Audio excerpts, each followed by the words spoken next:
So hello guys, welcome back to my channel. So दोस्तों, I hope कि आप लोगों की फिन निफ्टी की एक्सपायरी आज थोड़ी बेटर रही होगी, क्योंकि कहीं ना कहीं लास्ट में मूव तो आया और मैंने ट्रेड टेलीग्राम पे भी दिया था आपको, लेकिन मूव भी थोड़ा स्लो आया है, इतना प्रीमियम में एप्रिसिएशन हुआ नहीं। देखो, कभी भी मार्केट में क्विक मोमेंटम आता है एक्सपायरी पे तो प्रीमियम दोगुना तिगुना होता है, लेकिन कहीं ना कहीं मार्केट में आज जो मैंने कॉल दी थी आपको, पुट दी थी, वो दुगनी तिगनी तो हुई, लेकिन कहीं ना कहीं मार्केट में फिर भी जो एक्सपेक्टेशन थी उस एक्सपेक्टेशन के हिसाब से प्रीमियम में मूवमेंट नहीं आया। ठीक है।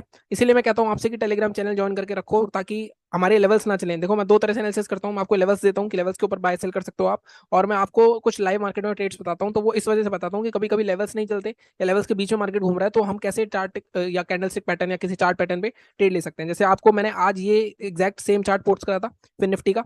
बैंक निफ्टी निफ्टी में भी कई स्लो मूवमेंट था, अगर आप क्लोजिंग देख लो तो 0.01 0.02 ऑलमोस्ट फ्लैट था मार्केट। मार्केट पूरे दिन इधर उधर ऊपर नीचे ऊपर नीचे ऊपर नीचे करता रहा, स्टॉप लॉस हिट करता रहा लोगों के। लास्ट में जाके एक ट्रेंड पकड़ा मार्केट ने एटलीस्ट, तो कहीं ना कहीं लास्ट में जिसने ट्रेड करा होगा, और मैंने आपको ये ट्रेड दिया था। तो अगर आपने देखो, यहाँ पे दो चीजें होती हैं, अभी मैं बात करता हूँ इसकी डिटेल में, पहले इसकी बात कर लेते हैं, उसके बाद फिर निफ्टी बैंक निफ्टी पे चलते हैं। इसमें अगर आप देखो ध्यान से, तो जैसी ट्रेंड लाइन ब्रेक हुई, नॉर्मली क्या होता है, नॉर्मली लोग ट्रेंड लाइन पे जब ब्रेक होती है रीटेस्ट का वेट करते हैं। मैंने आपको बता दिया था ये पहले भी। ये अगर आप ये वाली कैंडल देखोगे, ग्रीन कैंडल, तो ये एक तरह से रीटेस्ट ही था ऑलमोस्ट, ये बिल्कुल एक्जैक्ट टच पॉइंट नहीं करेगा आपका। तो ये ट्रेड, और जैसे मैंने आपको बताया था, मैं सिर्फ ऑब्जर्व करके आपको पैटर्न बता रहा हूँ टेलीग्राम चैनल पे, मैं खुद ट्रेड नहीं कर रहा हूँ अभी आजकल। जैसे तीसरा दिन था आज, और ये देखो 48 के आसपास गई, तो जो 16 पे, आई थिंक 15 या 16 पे मिली होगी आपको, मैं इसका प्राइस भी बता देता हूँ आपको कहाँ पे मिली होगी। देखो, ये कैंडल ब्रेक हुई, इसका लो जब टूटा, यहाँ कहीं टूटा इसका लो, तो 1.55 पे मान लो आपने बाय करा था इसको, तो 1.55 पे मैं देख लेता हूँ कितने की थी, और वहां से सिर्फ आपको बैठना था लेके एंड तक या डबल होने तक बैठ सकते हो आप। नॉर्मली 0 to 0 जो होता है डबल होता है, लेकिन आज मैंने थोड़ा जल्दी दे दिया था कहीं ना कहीं, क्योंकि मोमेंटम लग रहा था। अगर मैं 1.55 पे देखूँ यहाँ पे, अगर आप देखो 1.55 पे आपको कितने की मिली होगी, तो अब यहाँ पे देखो कहीं 1.53 54 55, तो यहाँ कहीं आपको 20 रुपए के आसपास मिली होगी। और 20 रुपए के आसपास आप ये, इसमें एटलीस्ट 0 to 0 है कहीं ना कहीं, तो डबल का वेट करोगे तो 20 के पास 40 के ऑलमोस्ट यहाँ पे कहीं जाके हुई है। अगर आप देखो, यहाँ 38 तक आ गई थी, इस कैंडल पे 40 हो गई थी 251 के पास पास। उसके बाद आया जो भी मूव आया मार्केट में बाद में। ठीक है। तो कहीं ना कहीं पैसा डबल हुआ है आज, और अच्छा खासा पूरा ट्रेड था ये। तो मैं ये ऑब्जर्व कर रहा था कहीं ना कहीं मैंने, क्योंकि ये वाला जो चार्ट था मैंने पोस्ट करा था इसलिए, कोई कहीं ना कहीं एग्जॉस्ट होता जा रहा था, और एग्जॉस्ट होने के बाद या तो इधर ब्रेकआउट आता, यहाँ के लिए हमने 19,600 की कॉल रखी हुई थी, या तो इधर ब्रेकडाउन होता है, यहाँ पे 19,600 की पुट रखी हुई थी। अब यहाँ पे एग्रेसिव ट्रेड कैसे किया जाता है, अब आप एग्रेसिव ट्रेड भी कर सकते थे कहीं ना कहीं मार्केट में। देखो, यहाँ मार्केट में ऑलमोस्ट 15 मिनट रिजेक्शन लिया, और साथ में मार्केट ने एक शूटिंग स्टार कैंडल बना दी, तो इसके लो के नीचे ये स्टॉप लॉस लाके एग्रेसिव एंट्री भी कर सकता है बंदा। या किसी को 500 क्वांटिटी डालनी है तो 250 यहाँ डाल देगा और 250 यहाँ डाल देगा जब ब्रेकआउट होगा। तो इस तरह से थोड़ा ज्यादा मूवमेंट मिल जाता है, और कोई तरीका नहीं होता। अदरवाइज जो थोड़ा नया है, सेफ है, नया प्लेयर है, मतलब नया मार्केट में आया है, तो उसको क्लोजिंग के बाद लो टूटने पर ही ट्रेड करना चाहिए। ठीक है। अब हम बात करते हैं अपनी एनालिसिस की, लाइक बैंक निफ्टी की और निफ्टी की, कैसा रहा हमारा आज का दिन, उसमें क्या लेवल आए, टारगेट आया नहीं। तो सबसे पहले बात करते हैं बैंक निफ्टी की। तो भाई मैंने लगा लिया बैंक निफ्टी का चार्ट। तो सबसे पहले बात कर लेते हैं, हमने रिव्यू की कि हमने कल क्या बात करी थी। देखो, कल हमने सीधी सीधी ये बात करी थी कि मार्केट में ऑलरेडी कल लगातार मार्केट 44 से 100 के आसपास का रेसिस्टेंस ले रहा था। हमने बात करी थी इसके ऊपर जब निकलेगा तो हम एक मूव पकड़ेंगे, जो कि हमारा 44 221 तक जा सकता है, और उसके बाद मार्केट इसके ऊपर निकलता है 311 तक के टारगेट रह सकते हैं, और इसके ऊपर 500 तक के, अगर मार्केट ट्रेंडिंग होता है। देखो, यहाँ पे मार्केट कहीं ना कहीं एक रेंज में चल रहा है, कहीं ना कहीं मार्केट डिसाइड नहीं कर पा रहा है। जैसा मैंने बताया था, ये जोन वही है जो पहले 1 1.5 महीने मार्केट रोका था, डेली चार्ट पे दिखाऊंगा। अब मार्केट ने आज क्या किया, आज हमारा एंट्री बनी थी या नहीं बनी थी, अगर आप देखो, थोड़ा सा आप थोड़ा और दिमाग लगाओ, तो कहीं ना कहीं आपको दिखेगा कि मार्केट यहाँ क्लोज हुआ था 43,960, तो ऑलमोस्ट मार्केट 100 150 200 पॉइंट ऊपर ही ओपन हुआ। तो यहाँ पे मार्केट ठीक ठाक हमारे लेवल के ऊपर ओपन हुआ, नीचे निकला, उसके बाद यहाँ पे कहीं एंट्री बन गई थी आपकी। अब यहाँ पे लेकिन मैं क्या करता, मैं क्वांटिटी अपनी आधी कर देता, क्योंकि कहीं ना कहीं market already gap up open हो चुका है। तो इसलिए यहाँ पे क्वांटिटी आधी करता, बट हुआ क्या, 2 या 3 15 20 मिनट बाद आपका ये वाला स्टॉप लॉस होता, ये स्टॉप लॉस हिट हो गया कहीं ना कहीं। दोबारा एंट्री करी, दोबारा स्टॉप लॉस हिट हो गया। जब दो बार स्टॉप लॉस हिट हो जाए, मैंने आपको हमेशा बताया, समझ जाओ कि मार्केट साइडवेज है। उसके बाद आपको क्या करना था, उसके बाद आपको रेंज मेथड लगाना था। सिर्फ आप रेंज बना के बैठ सकते थे। कैसे, यहाँ पे आप सीधी सीधे एक रेंज बना सकते थे इसकी, और जैसे ही ये रेंज ब्रेक करेगी तब ट्रेड ले सकते थे। लेकिन बैंक निफ्टी के केस में तो इतना मिला ही नहीं, फिर निफ्टी के केस में फिर भी, और यहाँ पे भी सेम सेटअप बना था अगर यहाँ पे ट्रेंड लाइन बनाते हो। हालांकि बैंक निफ्टी नहीं देख रहा था मैं आज, फिर निफ्टी देख रहा था, उसकी एक्सपायरी थी, तो इसलिए मैंने आपको फिर निफ्टी का रेट दिया था। तो इसलिए टेलीग्राम चैनल जरूरी है ज्वाइन करना, तो वहाँ पे आप ज्वाइन कर सकते हो अगर आपको लाइव मार्केट में ट्रेड चाहिए। ठीक है। अब हम बात करते हैं कि मार्केट में कल किस तरह से ट्रेड हो सकता है। सबसे पहले डेली चार्ट पे चलते हैं, उसके बाद फिर निफ्टी देखेंगे एंड में। अब डेली चार्ट पे अगर आप देखोगे, तो डेली चार्ट पे मार्केट में, जैसे मैंने आपको रोज बता रहा हूँ कि इस जोन में पहले ही मार्केट 1 1.5 महीना रुक चुका है, तो इस जोन में मार्केट फिर से रुक रहा है कहीं ना कहीं मार्केट में। यहाँ पे अगर अब मैं देखूँ तो एक रेड कैंडल आई है, तो कहीं ना कहीं मार्केट में सेलर्स की कह सकते हो आप एंट्री हुई है। बट क्या सेलर्स इसको कंटिन्यू कर पाएंगे, अगर मैं इस जोन को मार्क करूँ, ये वाला जोन था हमारा। अब इस जोन के आसपास से मार्केट दोबारा से घूम रहा है। अब यहाँ पे इसी रेंज में, अगर मैं इसकी लो रेंज मार्क करूँ, तो इस रेंज के आसपास ही मार्केट घूम रहा है। टारगेट की बात करूं, मैंने आपसे बताया था कि हेड एंड शोल्डर पैटर्न बना हुआ है, तो उसके टारगेट के हिसाब से अभी भी ये लो टच होना चाहिए, कहीं ना कहीं ये जोन टच होना चाहिए एक बार। उसके बाद मार्केट में अगला ट्रेंड डिसाइड होगा कि मार्केट को नीचे जाना है ऊपर जाना है। तो कहीं ना कहीं मुझे ऐसा लगता है कि एक्सपायरी में शायद ये जोन टच हो जाए। अगर अब कल मार्केट को, अगर मान लो मार्केट में यहाँ से बायर्स आने हैं, तो कल का दिन मार्केट के लिए है।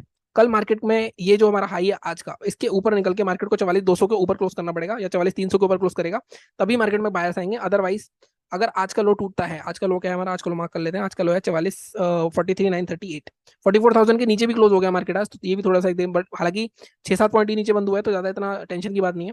फिर भी इसके नीचे जाता है तो मार्केट कल है वेडनेसडे, वेडनेसडे वाले दिन भी ज्यादा मूवमेंट आते नहीं है। तो मुझे ऐसा लगता है कि यहाँ लो तक जा सकता है मार्केट 700, इस रेंज तक का। और कल मार्केट इस रेंज में आके फिर से यहीं कहीं क्लोज हो जाएगा, फिर एक्सपायरी पे ब्रेकडाउन हो सकता है, ऐसी मेरी उम्मीद है। और कल मार्केट अगर इसके हाई के ऊपर निकल जाता है तो कहीं ना कहीं मार्केट फिर से ऊपर जाने के लिए तैयारी कर चुका है, क्योंकि कहीं ना कहीं आज सेलर्स एंट्री आया है। अगर मान लो सेलर्स को ट्रैप करना होगा तो आज का हाई पक्का टूट जाएगा। ठीक है, 15 मिनट के चार्ट पे चल के स्पेसिफिक लेवल देख लेते हैं। देखो 15 मिनट के चार्ट पे हम देखेंगे हमें बाय सेल कहाँ करना है। अगर मैं इसको थोड़ा सा छोटा करूँ या थोड़ा बड़ा करूँ, यहाँ पे जाते हैं। अब आप एक चीज नोटिस करो कि मार्केट में क्या हो रहा है। एक बार मैं इसको थोड़े से एक बार लेवल हटा देते हैं हम, इसके बाद चलते हैं दोबारा से अपने। पहले देखो मार्केट पहले इस रेंज में घूम रहा था ऑलमोस्ट, यहाँ से मार्केट बाहर निकल गया, मार्केट ने दूसरी रेंज बना लिया, अब मार्केट की रेंज बन गई है ऊपर वाला जोन। ठीक है, अगर आप देखो इस रेंज से मार्केट ने बाहर निकलने की कोशिश करी यहाँ पे, फिर मार्केट इसके अंदर आ गया, अब यहाँ से बाहर निकला, अब यहीं पे मार्केट सपोर्ट ले रहा है 2 बार। मार्केट या तो इस रेंज के अंदर दोबारा आ जाएगा, इस रेंज को तोड़ेगा तो बड़ा फॉल आएगा, इस रेंज को ऊपर तोड़ेगा तो बड़ा फॉल आएगा, तो हमारे इसी हिसाब से लेवल बन जाएंगे। कहीं ना कहीं इसको हटा देता हूँ मैं, तो सीधे सीधे मैं ये जोन मार्क करता हूँ एक, तो पहले 43,950 का एक में मार्क करता हूँ ये जोन। इसके बीच में मार्केट फिर से आपका चौपी रहेगा, पूरा का पूरा चौपीनेस दिखाएगा अपनी, यहाँ पे पूरा आप बाय सेल करते रहोगे और लॉस है। इससे बढ़िया आप ट्रेड नहीं करो तो ज्यादा बेटर है, जैसे मैं 3 दिन से ट्रेड नहीं कर रहा हूँ। और कहीं ना कहीं देखो इस तरह की मार्केट में ना सबसे ज्यादा अकाउंट उड़ते हैं आपके, सबसे ज्यादा लॉसेस होते हैं, तो उस चीज को हमें कंट्रोल करना पड़ेगा। ठीक है, अब यहाँ पे 43,950 का लेवल आ रहा है, या इसको मैं थोड़ा सा, ठीक है 43,930 का लेवल है हमारा, इसके नीचे शॉर्ट करेंगे। टारगेट हमारा क्या रह सकता है, टारगेट हमारा यहाँ तक का आ सकता है 772 तक का, ऑलमोस्ट 150 पॉइंट के आसपास है। ये टूट जाता है तो आपको एक बड़ा फॉल देखने को मिल सकता है, लेकिन कल मुझे इसके चांसेस कम लग रहे हैं। फिर भी इसके नीचे जो विक्स दिख रही है हमें यहाँ पे 43,664 तक का टारगेट ले हम जा सकते हैं। ये 43,660 भी एक बहुत स्ट्रॉन्ग सपोर्ट है, तो यहाँ पे नीचे निकल गया, डेली चार्ट पे क्लोज हो गया, तो मार्केट में 1,000-1,500 पॉइंट का फॉल हमें और देखने को मिल सकता है। बाइंग के लिए हमारा बिल्कुल परफेक्ट लेवल है 44,150 के ऊपर ही बाय करेंगे, इससे पहले नहीं करेंगे। टारगेट हमारे क्या रहेंगे, अब देखो यहाँ पे ऑलमोस्ट रेसिस्टेंस भी है 44,180 के पीछे, फिर भी हम यहाँ पे ट्रेड ले लेंगे, थोड़ा सा हम एग्रेसिव ट्रेड लेंगे यहाँ पे। टारगेट हमारे 284 फर्स्ट, ऑलमोस्ट 130 पॉइंट का टारगेट है। इसके ऊपर भी निकलता है दूसरा टारगेट आपका 44,400 के आसपास का, यहाँ तक का रह सकता है। सो निफ्टी में भी हमारा लेवल था 19,426 का। निफ्टी में भी कहीं ना कहीं आज मार्केट ने ब्रेक करा, लेकिन मार्केट ने स्टॉप लॉस हिट कर दिया, फिर दोबारा गया, फिर मार्केट पूरा साइडवेज हो गया। लास्ट में मार्केट ने ये रेंज बनाई थी, रेंज को तोड़ गया नीचे, और नीचे आ गया मार्केट कहीं ना कहीं। और जैसा कि मैंने आपको कल भी बताया था कि मार्केट में कहीं ना कहीं मोमेंटम बहुत ज्यादा दिख रहा है, और जैसा मेरे को लग रहा है कि जब तक ये डेली एक्सपायरी हो जाएंगी तो कहीं ना कहीं ये मोमेंटम मार्केट का यूजुअल नेचर ना बन जाए, तो जैसे मार्केट में एक मूवमेंट ही ना आए, क्योंकि ऐसा हो सकता है ऑप्शन सेलर्स के लिए बल्ले बल्ले हो जाएगी, क्योंकि हर दिन एक्सपायरी है उनकी, और हर दिन पैसा नहीं कमाने देंगे वो आपको। ठीक है, अब ये चीज हो गई। अब यहाँ पे देखो अगेन मार्केट में, निफ्टी में भी सेम चीज, यहाँ पे मार्केट पहले भी रुक चुका है, अब दोबारा रुका है, बट आज रेड कैंडल बनाई है। ऑलमोस्ट आप कह सकते हो एक एक तरह की इंडिसेसिव डोजी टाइप भी है, या शूटिंग स्टार बोल सकते हो छोटी बहुत, क्योंकि लेकिन थोड़ी सी विक इसकी लंबी होती तो शायद एक सेलिंग कैंडल होती। फिर भी कहीं ना कहीं मार्केट में इसमें भी अगर आप देखोगे ध्यान से, तो एक हेड एंड शोल्डर टाइप बन रहा है। अगर ये हो जाता है आपका एक्टिव, एक्टिव नहीं हुआ अभी, एक्टिव हो जाएगा तो यहाँ पे भी सीधा सीधा अगर आप यहाँ पे देखो इसका टारगेट जो बनेगा, जैसे मैंने आपको पहले बता रहा हूँ 18,900 से 19,000 में देखना चाहता हूँ एक बार। मुझे लगता है कि मार्केट में ये 400-450 पॉइंट का फॉल यहाँ तक आ सकता है कहीं ना कहीं मार्केट में, बट वही है कि बड़ा ट्रेड बनेगा, पोजिशनल ट्रेड बनेगा। ठीक है, तो इस केस में अभी हमारे पास इस लेवल पे हम कोई मार्क नहीं कर रहे। फिर भी कल अगर मार्केट आज का लो टूटता है तो इसकी रेंज तक दोबारा आ सकता है, नीचे तक का। कल मुझे मूवमेंट ज्यादा बड़ा मूवमेंट की उम्मीद नहीं लग रही, मुझे लग रहा है एक्सपायरी पे एक बड़ा मूवमेंट हो सकता है इस बार सेलिंग साइड। ठीक है, अब यहाँ पे 15 मिनट के चार्ट पे चल के देखते हैं कि मार्केट में अब आगे क्या हो सकता है। बाइंग के लिए अगर मैं जाऊं, अब यहाँ पे देखूं बाइंग के लिए मार्केट में क्या हो रहा है। अब यहाँ पे थोड़ा सा हम करते हैं, देखो ये एक स्ट्रॉन्ग रेसिस्टेंस बन गया मार्केट का, ये जोन 19,465 से 500 का। आज भी मार्केट 19,440 तक गया था। अब हम बाय करेंगे तो इसके ऊपर ही करेंगे, इससे पहले नहीं करेंगे। अगर यहाँ पे बाय करने की कोशिश करेंगे तो अननेसेसरी मारे जाएंगे फालतू में रेंज में। ठीक है, इसके अलावा सेलिंग कहाँ करनी है, सेलिंग हम कर सकते हैं इस जोन के नीचे, जो कि ये जोन हमारा 19,369 का, या 19,350 ही ले लेते हैं इसको सीधा। 19,350 के नीचे सेल कर सकते हैं हम। टारगेट हमारा 19,294 तक का रह सकता है, मतलब यहाँ पे 50-60 पॉइंट मिल जाएंगे आपको। और इसके नीचे भी अगर जाते हो तो मैक्सिमम टारगेट हमारा 19,260 तक का। और इसके नीचे निकलेगा फिर तो ट्रेंड मार्केट का और ज्यादा सेल ऑफ में बदल जाएगा, वैसे भी नेगेटिव ट्रेंड चल रहा है। बस मेरे को एक ही दिक्कत लग रही है निफ्टी में, निफ्टी में ना एक राइजिंग वेज बन रही है, अगर आप ध्यान से देखो यहाँ पे, अगर आप देखोगे तो लोस मार्केट में वही सेम है, लेकिन मार्केट में ये जो आ रहा है ना ट्रेंड लाइन, इस ट्रेंड लाइन के आसपास क्लोज आते जा रहे हैं हम। तो यहाँ पर अगर ब्रेकआउट हो गया, ऑलमोस्ट 5 या 6 बार टेस्ट कर चुके हैं, यहाँ इस तरह का ब्रेकआउट मिल गया हमें, तो कहीं ना कहीं यहाँ पे एक राइजिंग वेज की तरह फॉर्मेट हो रहा है। तो यहाँ पे ऑलमोस्ट अच्छा खासा हमें 19,650 तक का टारगेट देखने को मिल सकता है। तो एक्सपायरी पे इस टाइम दोनों साइड का मूवमेंट आ सकता है, निफ्टी कुछ और बोल रहा है, बैंक निफ्टी कुछ और बोल रहा है, बट स्टिल हम कहीं ना कहीं अपने जो हमारे लेवल्स हैं, हमारे टारगेट्स हैं, उसके बेस पे रहेंगे हम, और जो हमने टारगेट निकाले हैं, अभी लेवल्स निकाले हैं, उसके हिसाब से ट्रेड करेंगे। 19,465 के ऊपर बाय करेंगे। टारगेट मैंने यहाँ पे नहीं निकाला, टारगेट आपके 506 510 पहला, और इसके ऊपर निकलता है तो 550 मैक्सिमम टारगेट आपका रह सकता है। सेलिंग के लिए ये मैंने 2 टारगेट बताई दिए, बाइंग के लिए बता दिए। अब देखो, इसके गैप अप अगर गैप डाउन होता है ना, तो कभी भी गैप अप हमारे लेवल के नीचे होता है मान लो, और तो आप यहाँ पे एक चीज कर सकते हो, वहाँ पे आप आधी क्वांटिटी डालो, क्योंकि कहीं ना कहीं गैप अप में ही काफी सारा गेन निकल जाता है। तो वहीं वहाँ पे क्या होता है, वहाँ पे बायस ट्रैप हो जाते हैं। तो ये भी एक टिप ले लो आप, अगर मेरे लेवल्स को ट्रेड कर रहे हो। बाकी मार्केट में लाइक मजा नहीं आ रहा होगा, मुझे पता है आप लोगों को, कहीं ना कहीं प्रीमियम में मूवमेंट नहीं हो रही आज भी।